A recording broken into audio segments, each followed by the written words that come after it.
Опасная вода. В выходные в разных районах Коми утонуло 3 детей. Тело одного из них сейчас ищут спасатели.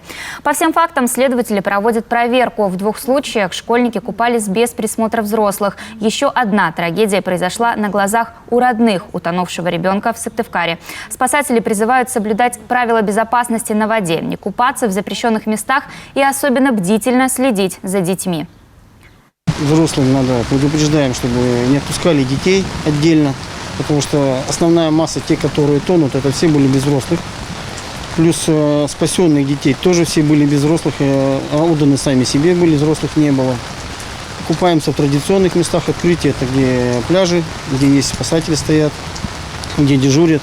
Если нет мест таких, то есть выдвижные спасательные посты, значит дежурим, купаемся там, где больше взрослых или профессиональных спасателей.